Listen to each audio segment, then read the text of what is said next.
Hi everyone, it is gorgeous day today, and you know what it is? It's time to do some pruning. So this is Crape Myrtle tree, and since we was have that crazy snowstorm, I'm coming and checking. I don't know. Okay, so you see when I'm breaking inside this green, it's mean it's alive, which is I'm so relieved that it's alive. So because I couldn't imagine try to replace them, it'll be crazy. So what I'm gonna do today, since I already know they're alive, I'll start pruning them. So actually before I gonna prune them, I show you what there was look like in the summer. So this one is look like this one.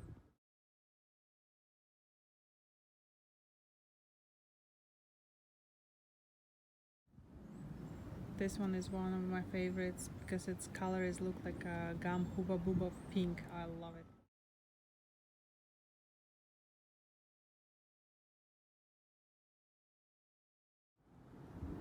This crazy tall one is I have a little picture of it.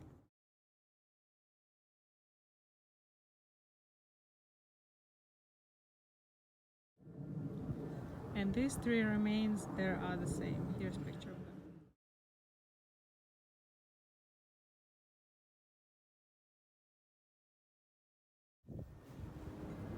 And here's story how I planted them. First, I planted this tall one, and I didn't saw how big they're getting.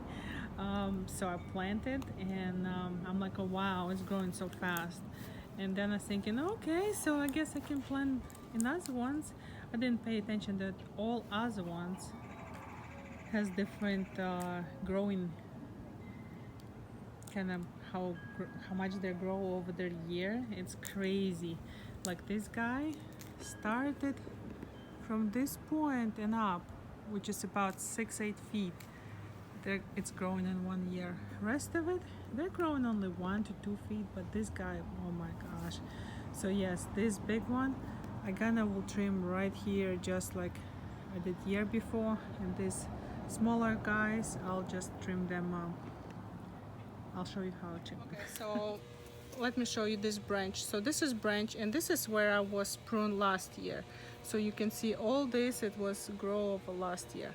So what I'm gonna do, I do not need this small one, outside ones. I just, and even this one I don't need it. So I'm gonna trim all these small ones. Now I want to keep this two, so this one I trim about over here. This one, if I want to keep it, I can trim here, and I definitely want to trim here. Oh my goodness. Okay, so this is the branch. Now I want to step back and see, do I like it? I guess I can probably even, after looking, like I have this one over here, like this one, and when I step back, I can see that it's kind of about 3-4 feet above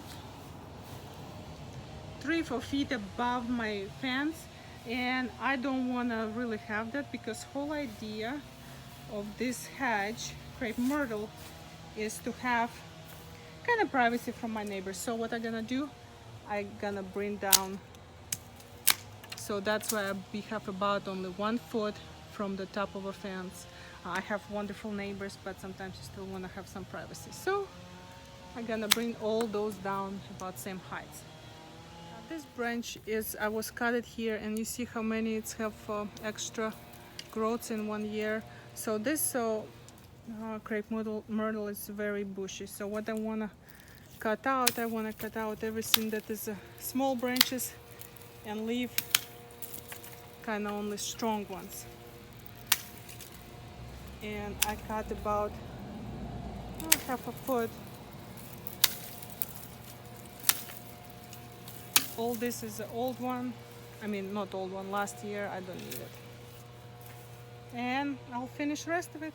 So as you can see, this one, it has much more spreaded branches away, which is I'm fine with that. Compare, let me show you this one and this one.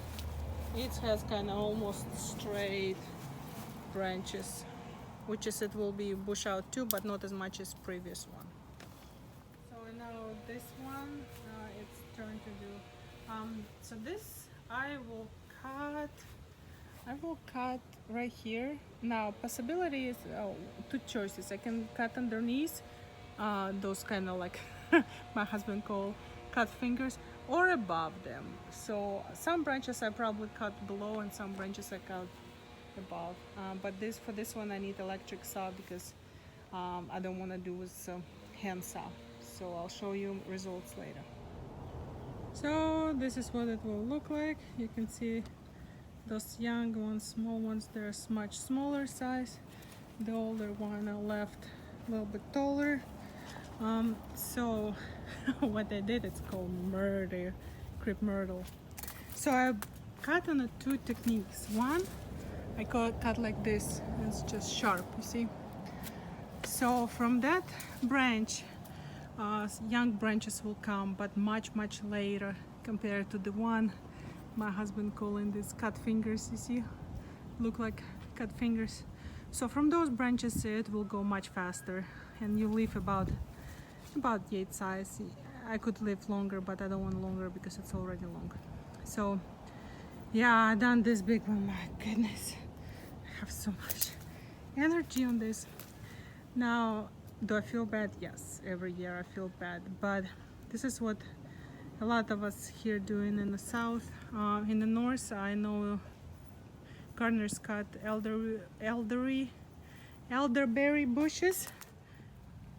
So now that I'm done cutting, this is what I fertilize them. I like the stakes because all what I do is just, you know, put the stakes, kind of put under mulch, one stake per bush, and I do only my small bushes. I don't put for big one because big one growing by itself crazy, but small one yes. And I do it right now before they're waking up, and I also do when they're started to bloom.